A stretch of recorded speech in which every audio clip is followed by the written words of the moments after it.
Well, we have it. The big rematch, Sinner and Alcaraz 1 versus 2 rematch of the French Open final, a match many people called the greatest match of all time. And I think it's safe to say Sunday is going to be a really great match. We're going to have an awesome time on Sunday. But first, of course, let's talk about what happened today with Djokovic and Taylor Fritz. The Sportskeeda is officially banned from Coffee Break Tennis. We'll show them one more time as they ran this on their Facebook page. Here come the excuses. Every single time, fans call out Novak Djokovic for medical timeout while trailing versus Jannik Sinner in Wimbledon Semi-Final. Because, yeah, he was just pretending. He didn't want to win. He just wanted to go out there and pretend to be injured or whatever the hell they think. So let's go with Exhibit A on the case for why Djokovic was not able to win today. I said in the last video, if Djoker, assuming he is close to 100% of the movement that he had in the Kaboli match before he slipped and fell on match point at the end, I still liked his chances to win. And I'm going to stick to that, and I'll look at stats and show you how Djokovic on one leg still put up incredible first serve numbers. It's the numbers that count when you have to move, like second serve or winning on first and second return. Those were the numbers that took a nosedive in his condition today. But take a look at this. Amazing that Djokovic even had 9 points that went longer than 9 shots. Djoker lost all of the nine ball rallies, 9+ rallies. And that's kind of like a gauge we often use in tennis to see how somebody is moving. And then this, some people just hate Djokovic, and it doesn't matter. They hate him when he wins. They hate him when he loses, and they celebrate when bad things happen. So good for them. I hope they had a great time today. I don't know what more you need than this. Listen to Patrick McEnroe and Chris Fowler talking about how obviously compromised the movement of Novak Djokovic was today. Point. So watch when Novak goes out to this ball. You can see he's barely pushing off and then doing a little 360 there. Yeah, it would never happen if he was 100%. No. That would never happen. This show almost never happened today, but we're gonna power through it.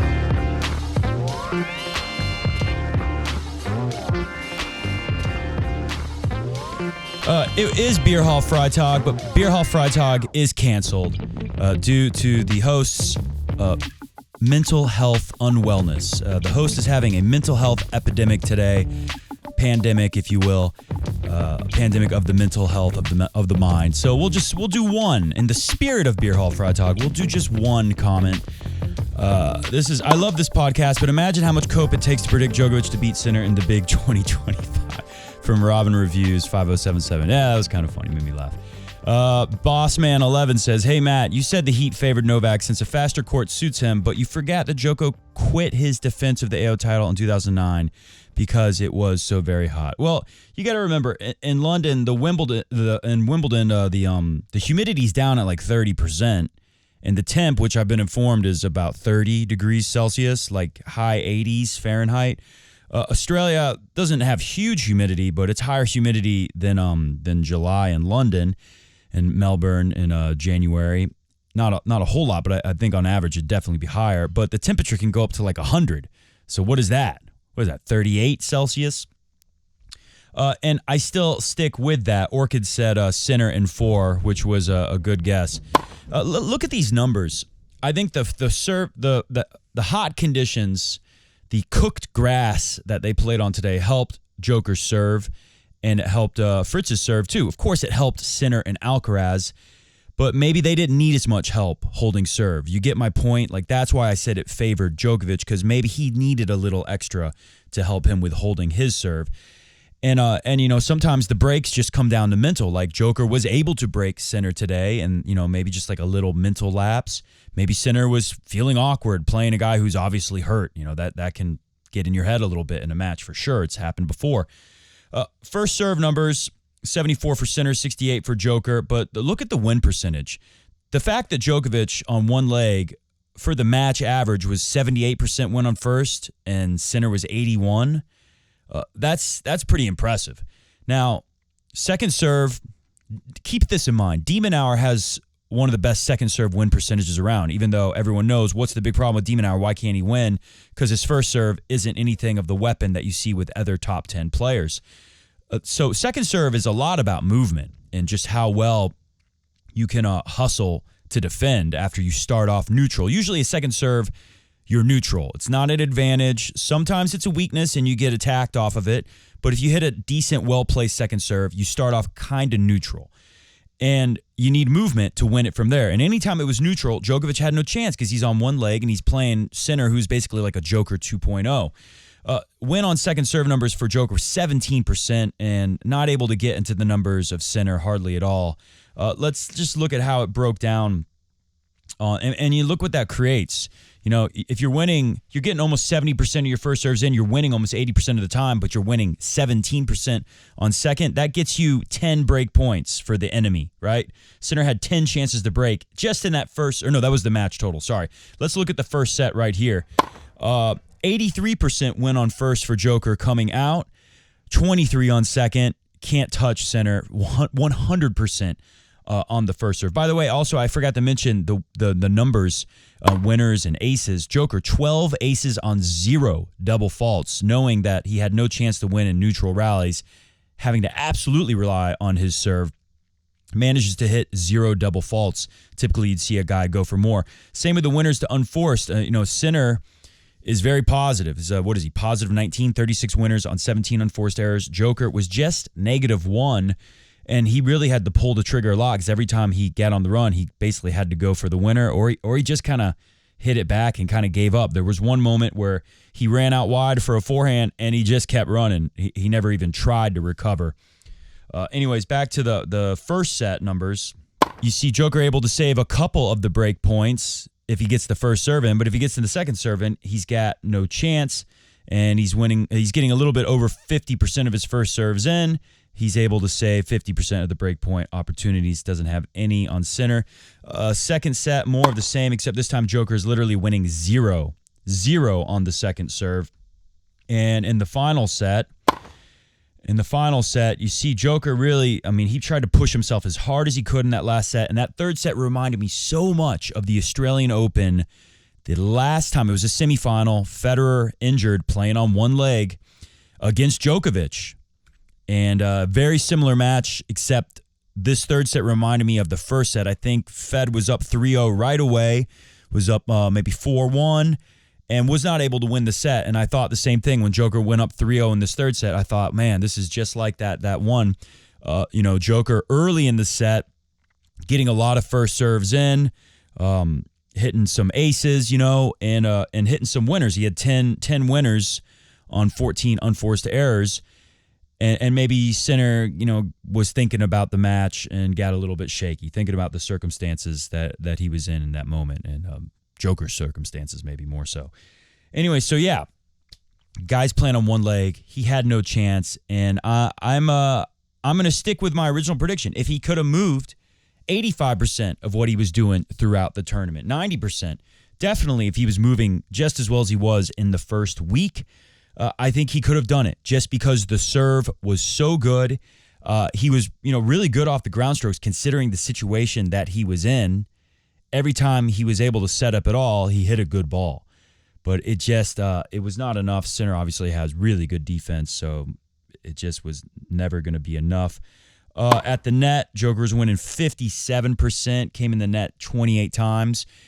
Typically, if he felt like he couldn't hang in the rallies, he probably would have came to net even more. But it just looked like the movement wasn't good enough to come into net even as much as he would have wanted to try something different. Ultimately, he goes down. And, it's sad, and it's mostly sad because that slip and fall from the last match killed what would be Djokovic's best chance to win one more major. He said, they asked him, are you sad if this is your last Wimbledon? And he said, of course I would be, but it's not. I'm going to come back at least once. And I would give him a small chance, maybe with no pressure. Everyone, a lot of people were saying this is Joker's last chance. A lot of people were saying, like me, that this is Joker's last chance, and I think he's going to find a way to do it, or at least get through Sinner and get into another final. He has been in the final of every Wimbledon going back to 2018. The streak has ended, as our buddy Gil Gross pointed out. One of those streaks was going to end, and Sinner's win streak against Djokovic goes up. Of course, Alcaraz has a win streak against Sinner, and we're going to look at that in a little bit. But let's just finish up with Djoker here. Take a couple things from his press conference. This was interesting if I have it here. I'm not sure, but sometimes the moderator asks a question first, and sometimes they kind of skip it and go straight into the reporters' questions, and Djoker wanted to get the hell out of there. Not the result you were hoping for. Can we start with a question? Let's go quick. Let's go straight in. Charlie. Novak, just wondered first of all how kind of physically compromised you felt during the match. Quite a bit. Honestly, wasn't really a pleasant feeling on the court. But I don't want to talk about in details about my injury and just whine about not managing to play my best. So he's not making any excuses, even though they say he makes excuses. Yeah, I know. I mean, he was asked the question straight up. And in the past, I've seen him not even answer when he's obviously injured. This time, at least, he had to say, yeah, honestly, didn't feel that great out there, but I'm not going to whine and make excuses. So good on Novak for that. I mean, anyone who has a tiny tennis IQ could see that the guy wasn't moving right. Here's another question. I can't even remember what it was, but I'm sure it's important. Let's go to it. Does that make it even harder to take? Oh, I don't think it's bad fortune. It's just age. The wear and tear of the body. As much as I'm taking care of it, and the reality hits me, right now, last year and a half, like never before, to be honest. Now, stop the tape right there. I think it's interesting that he doesn't blame, because to me, even Mary Jo Fernandez said in the broadcast, they're talking about this very thing, saying, man, Djoker's had all these injuries. Chris Fowler's correctly pointing out, like, it's starting to become a trend. He goes deep in majors since last year, and he's having different kinds of injuries. And Mary Jo says, well, I don't think it's that. In this case, it's just the one slip and fall. Without that, he would be in this match for sure. And that's what I think, and that's what I would thought Djoker would say. Yeah, it was unfortunate, but he's making it sound, and he almost sounds a little bit resigned, like he's almost thinking, it's almost time to retire, to hang it up from the sport. No one knows for sure what he's really thinking, but you have to wonder. And I was just, let's go back to it. The way he's saying, basically what Chris Fowler was saying, like, yeah, he doesn't even mention the slip and fall. He just says, this is becoming a new thing for me. I go deep into these tournaments and I'm having problems. And I think it's just age. And it's not in the rest of this clip. I don't want to play too much clips of press conferences today. But I do love one thing he said. He said, I could get mad that this keeps happening and that I'm having injuries now, but that's not fair to my body, to God, he said, and to my work ethic, because I've been very fortunate and I've had an incredible career and I haven't had many injuries because I've worked so hard. And he said, I challenge anyone to let me know if they put in the kind of hours I put in every single day to try to keep my body competing. And that is the story of Novak Djokovic. He was the least talented of the big three, and he worked the hardest and he achieved the most. And this should be a story that everyone celebrates and that inspires everyone, right? I'm not saying that Djokovic had no tennis talent coming into the sport. He obviously had a lot going his way. But, you look at someone like Alcaraz right now who's so young and looks like he's so good at doing everything. And Djoker was not like that. And he kind of paved the way for these guys, kind of like Lindell did in the 80s. Lindell was the first person to really work super, super hard and commit themselves to getting their body into being like a tennis robot, right? And be in such good shape they become a tennis robot. Djokovic took it to the next level. And even though he's inspired the next generation of guys, I don't know if any of them are quite as dedicated as Djokovic. They might be 90%, but I don't think anyone's going quite as far as Djokovic does to get himself in this position. So he says it's not fair for him to be too upset about what's happening now because all of his hard work has paid off for so long, and in the long run, he's got to take it. And right now, it's not paying off, but he's not quite done yet. So that is a good sign for the Djoker fans. I don't think he's done yet. I don't know if he's going to win another major. This was his big chance, and he was robbed of it when he slipped and fell on a freaking match point in the quarterfinal. It's really tragic. Anyways, let's play the rest of the clip where he's talking about it's just age, and it's finally getting him. But the reality hits me, right now, last year and a half, like never before, to be honest. It's it's tough for me to accept that, because I feel like when I'm fresh, when I'm fit, I can still play very good tennis. And I've proven that this year, but I guess, playing best of 5 and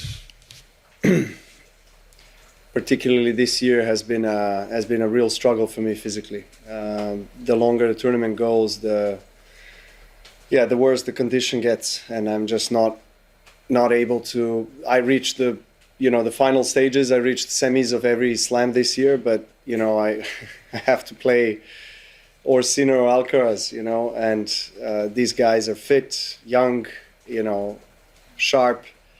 And I feel like I'm going into the match with the tank half empty, and it's just not possible to win a match like that. I mean, that says it all. And if you're a Djoker fan out there, you really shouldn't feel too bad. What this guy's doing is amazing. It proves that he's the greatest of all time, in my opinion, because he's 15 years older than Sinner, 16 years older than Alcaraz, and he's the only guy on tour who has really even made anyone think that they could be stopped, right? As these guys since last year have started to completely take over and dominate tennis the way the big three did, Djoker was the only name anyone even thought could stop them. And if we round up at number 6, as we do in mathematics, as they do, mathematicians, then we know that you round up at 5, right? Right? Yeah, you can round up at 5 too. Joker's basically 20 years older than these guys. They used to say, how can Fed hang with Djoker and Rafa when he's 5-6 years older than them? Well, Joker's doing it and add 10. Do not forget, Djoker beat Alcaraz this year in a major. And he beat him last year for the Olympic gold. So what this guy has been doing is incredible. And no Djoker face out there should feel too horrible today, even though I feel so sad. It's just tragic the way it went down. Sports can be cruel. Wimbledon can be cruel. I'll never forget Federer's last run. It looked like he was going to lose to Manarino in like the 3rd round, and then Manarino slipped. Manarino's winning the match. I think he's up 2-1. It looks like Fed's coming back, but Fed's not 100% in that year. That was his last Wimbledon. So no guarantee he's going to come back. And then Manarino slips and falls. I think he was coming in close to the net where it's more slippery than on the baseline. And he's out. He had to retire from the match. When Djoker first went down against Caboli, I thought, man, it's match point, and he might have to retire from the match. I was just horrified when I saw that. Anyways, he's such a superhuman for so long. I had the confidence that he could pull off a magic trick like he did in that Australian Open where they did an MRI. He tore like a muscle in his abdominal, oblique muscle, something like that. And beat Fritz and went on to win the Australian Open. So, but that's against Fritz. If it wasn't for Sinner and Alcaraz, it would be Fritz. Who else would be in the final? Maybe somebody else would have made it through Fritz in the semifinal. But I think Djoker would be winning this thing at this age if it wasn't for 2 generational talents coming along. Anyways, I think everyone knows how I feel about the Djokovic-Sinner match. Congratulations to Sinner. Obviously, Sinner played very well.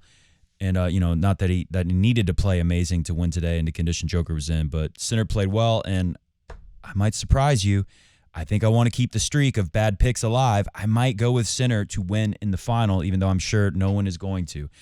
But let's first talk about Fritz, and then we'll look at the final, and then we'll get the hell out of here like Djokovic did in that press conference.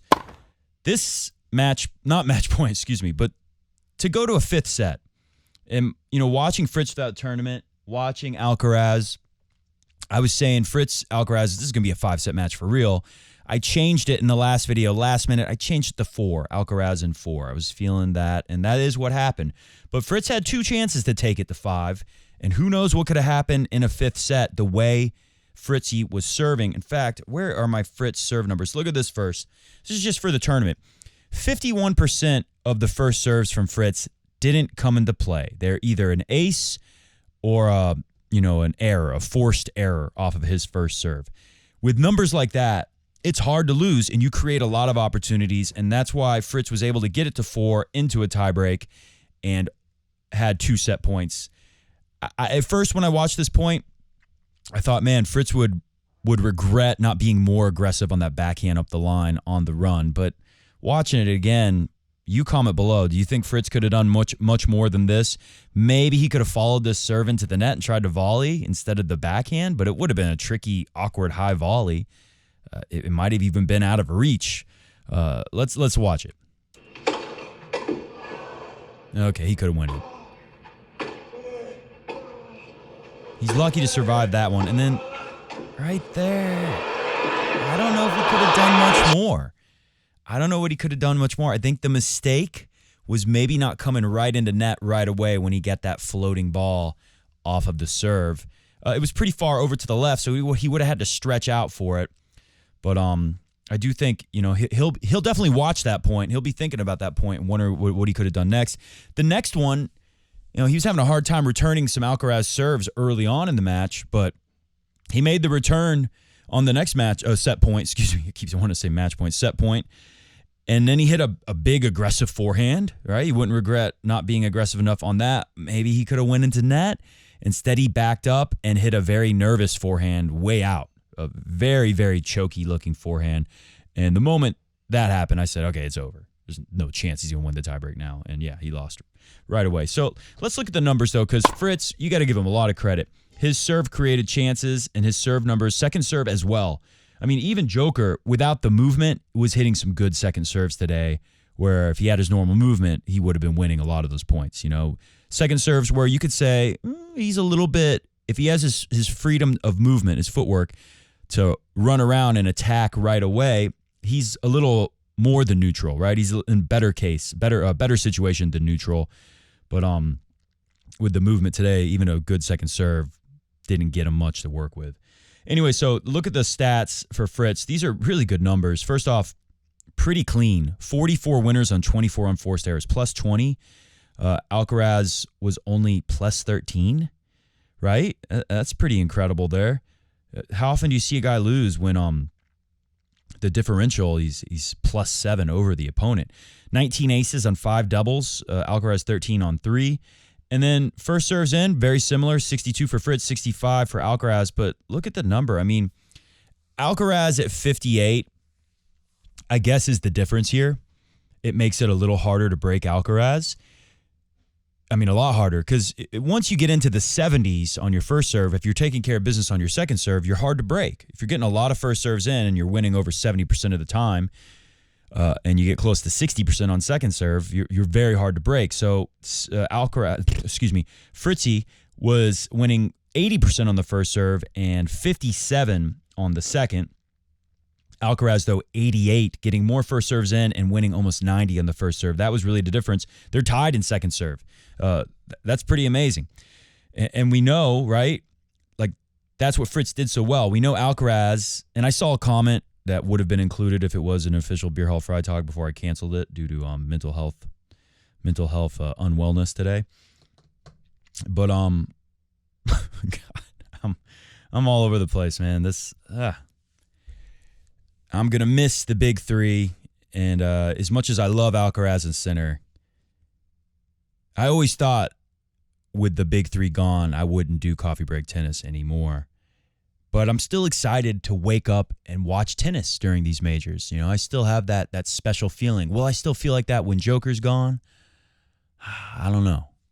I really like Sinner and Alcaraz, so I'm hoping I'll still have the same kind of excitement where I want to do this stuff. Anyways, going back to it though, I can't remember what I was saying, but the numbers are good there. It's Alcaraz. The difference is Alcaraz is just a little bit better on first serve. 10% better to be precise. We go into the second set, which is now I can't remember. Is that the one that Fritzy won? It must be, because look at the Fritz numbers. 13 on 4, winners to unforced errors, -5 for Alcaraz, +9 for Fritz. Aces, 3 and 0. Only 48% of the first serves go in for Fritzy, but look at that, 93% win on first serve, 73 on second. No one's going to break you when you put up numbers like that unless just some freak weird game happens where like all 4 second points right? He's getting 48% first serves in. Let's say he gets one first serve in on a game, and that's the one he loses because he only lost 1 out of 14 first serve points. And then he wins, and then he loses 3 of the 4 in that game, and he gets broken. Like that'd be the only way you get broken, is you just had such bad luck that all the points you lost were in one service game. Of course, that would be very unlikely. Look at the numbers for Alcaraz. Fritz able to do a good job on second, getting it down to 36.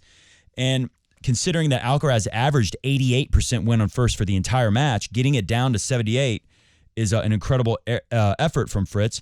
And we talked about it before.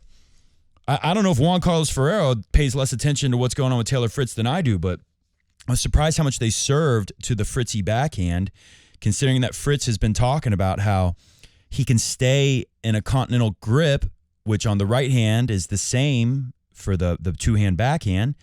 And, the left hand can just kind of hold the top like he would on a two-hand backhand as well. And if it's coming in way too hot, he could block it, but he's looking to take two hands and bunt it back with like a half swing and then block it like a forehand volley on the other side.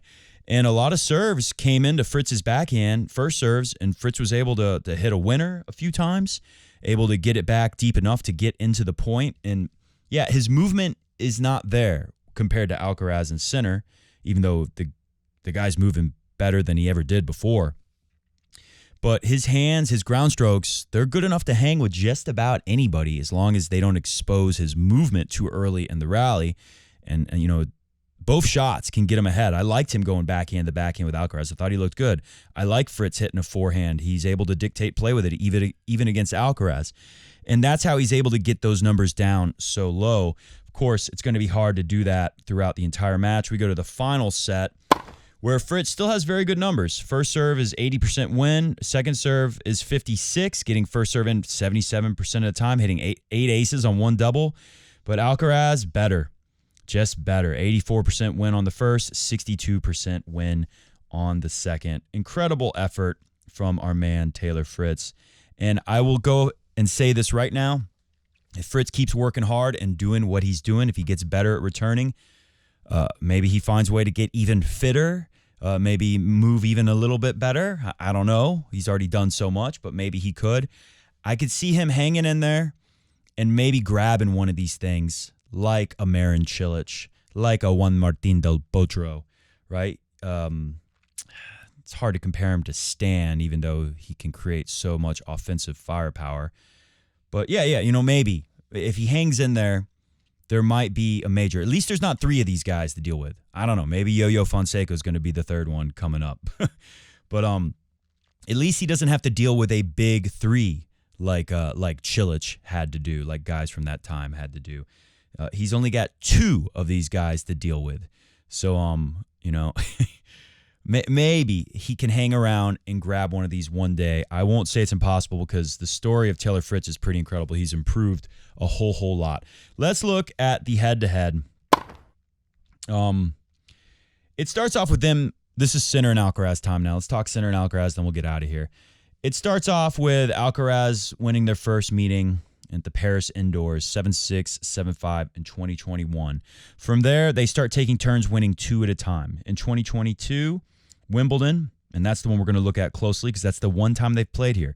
Alcaraz has never beat Sinner at Wimbledon. After that match, I was saying Sinner's going to be number 1 in the world. He's going to be the golden child. I was saying it before 2022. And I was saying his game is better on grass than Alcaraz's. Now, Alcaraz has won 2 in a row, made 3 finals in a row. And I still think, Sinner's ball is better on grass. It's more like Djokovic. He's like a Djokovic 2.0. Alcaraz, it took Sinner longer to figure out how to move on grass. So I give Alcaraz the advantage on the movement. But I still really like Sinner's game on grass. And his serving numbers can be better than Alcaraz's as well. But let's go through the whole head-to-head, and then we'll talk more about that match. So, beats him in Umag. Beats him in Alcaraz. Then Alcaraz wins 2 in a row in 2022 at the U.S. Open. Really tough 5-set match there. He lost 2 tiebreakers. That's another thing to think about. And we might see some tiebreakers on the final on Sunday. But this U.S. Open 2022, quarterfinal. Alcaraz wins, but he wins the first set 6-3, and then he loses 9-7 in a tiebreaker, and then he loses 7-0 in a tiebreaker. Then he's very happy to not play another tiebreaker and find a way to win 7-5. And then we know what happens to Sinner, especially back in 2022 when he gets stuck in a match that goes 4 or 5 hours long, and he loses 6-3 in the fifth. Alcaraz beats him in Indian Wells. I've always liked Alcaraz on clay or Indian Wells, which is a blue clay, whatever Medvedev called it. It is the most clay-like hard court in the world. Alcaraz gets him 7-6, 6-3. Then in Miami plays more like Wimbledon. Beijing plays more like Wimbledon. These are faster, lower bouncing hard courts, and Sinner wins those matches. They're close. Sinner wins them. Now we move on to 2024. And Carlos Alcaraz wins 2 in a row, and you'd think, Sinner's going to get a couple like they have been doing, but no, Carlos wins 5 in a row. 2024 Indian Wells drops the first set, but then wins 6-3, 6-2. 2024 Roland Garros beats him in 5. Beijing beats him in 3 with a couple of tie breaks, loses the first one, but wins the third set tie break. This year in Rome, coming right off of the suspension for Sinner, so there is that, 7-6, 6-1. And, of course, we all know what just happened at the Roland Garros. And I think that is a factor a little bit, considering that he almost got him on clay. I think Sinner's ball is better. The ball that he strikes is better for Wimbledon. Maybe his movement isn't as good as it's going to be yet, but it's getting better, and I think he's got a shot. So let's look. 4-set match. Sinner won Wimbledon 2022, right? Ever since then, Alcaraz has won Wimbledon or made the final every time since this result back in 2022. Sinner wins 6-1, 6-4, loses a tiebreak, 10-8. That's a close tiebreak. Wins the final set 6-3. Let's look at what he was able to do to the numbers, because I think you can say Alcaraz returns better on grass than Sinner. Sinner serves better than Alcaraz on grass. And Sinner's got a much bigger serve now than he did back then. Obviously, Alcaraz is better as well. But look at the numbers here. Sinner, 74% win on first, 66 on second. Very hard to break. And look at the Sinner returning game, which is, second best to Alcaraz. I guess you could say Djoker's is second best. I almost mentioned this earlier, then I forgot. There was a comment I saw that said, yeah, Alcaraz has better return numbers than Djoker on grass career-wise right now, but it's a much smaller sample size. And yeah, I don't think it's fair to say Alcaraz is a better returner at Wimbledon than Djokovic. It's too early to say that now. Let's wait and see when Alcaraz has played over 100 matches at Wimbledon, like Djoker. When he's won over 100 matches at Wimbledon, like Djoker, not played, won over 100 matches at Wimbledon like Djoker has. Then we can compare the numbers there. Maybe it'll be better. I'm not saying it won't, but it's a little unfair to say that now. But anyways, throw all that out. I mean, all three of these guys are going to return excellent. And that's what happened here. Sinner did a better job protecting his serve, and he was able to get into the numbers of Alcaraz, because look at Alcaraz's number: win on first 65, win on second 58. The first number is kind of bad. You want to get over 70, especially in these big-time matchups. And second, 58 is not too bad at all, really. If you're taking care of first serve, 58 can get it done for you. But when your opponent's winning 66 on second and winning about 10% more than you on the first, that can present some problems. They asked Djoker, who do you think's going to win? So let's go with what Djoker says first, and then I'll tell you who I think is going to win. I think I will give a slight edge to Carlos as a favorite because of the 2 titles he's won here, and the way he's playing and the confidence he has right now. But it's just a slight advantage because Jannik is hitting the ball extremely well. It is just a slight advantage, and Jannik is serving very well. Now, this doesn't look as good as the Djoker spread, and this is what Sinner was doing in the match today. Obviously, winning 83% of all of his serve points. Oh, that's on first serve, but yeah. Joker's not able to get into it, but you see, like, Sinner's serving big, and he is spot serving decent, right? He is hitting those corners a lot. He's just not hitting as much as Djoker, who's had a whole career to work on doing that. So this is just going to get better for Sinner. And yeah, sure, Alcaraz might win tomorrow. I think he is a slight favorite for good reason, but we saw Fritz. Fritz challenged Alcaraz today. And Sinner is not going to serve as good as Fritz, but the serve is not going to be way worse than Fritz. And he's going to be able to, anytime it's neutral, he's going to be able to challenge a lot better than Fritz. And I don't think you're going to see too many choky shots from Sinner. Now, what happened in that French Open? Did Sinner just have a mental collapse and choke? I don't think he did. If you watch those match points, it's not like he played bad. And this is the place, it gets hot here, but there's no humidity. And it's not as physical, these points. It can be. It's going to be physical with these guys just because of how incredible they are with movement and extending rallies in a place where, it's easy to finish rallies on the grass. I don't think it's going to be a factor. It wasn't at the French Open. It was a very long physical match, and we didn't see the cramping legs of Sinner from the past. So it's safe to say he might be past that. And that typically doesn't happen to anyone at Wimbledon, too. In 2017, Cilic had blisters on his foot. That affected his movement. That hurt him. But typically, you're not sweating everything out in the low, humid conditions. The ball is going to be flying. That's going to help Sinner. As Ben Shelton said, hit the music because we're going to get out of here. Ben Shelton said, it feels like everything's double speed. I've never seen anything like that. Ben Shelton's played Alcaraz before. Sinner hits the ball harder. And in the fast conditions, Sinner's ball is going to be very difficult to deal with. Sinner's serve is going to be very difficult to deal with. It all comes down to who's going to protect that second serve better. They're both going to have good numbers on first serve, you would think. But we saw what Sinner did. And that last time they played, he's able to get the first serve numbers down for Alcaraz to where Alcaraz became breakable, and he's able to break more than Alcaraz was able to break him. I think we're going to have another 5-set match. I think it's going to be extremely close.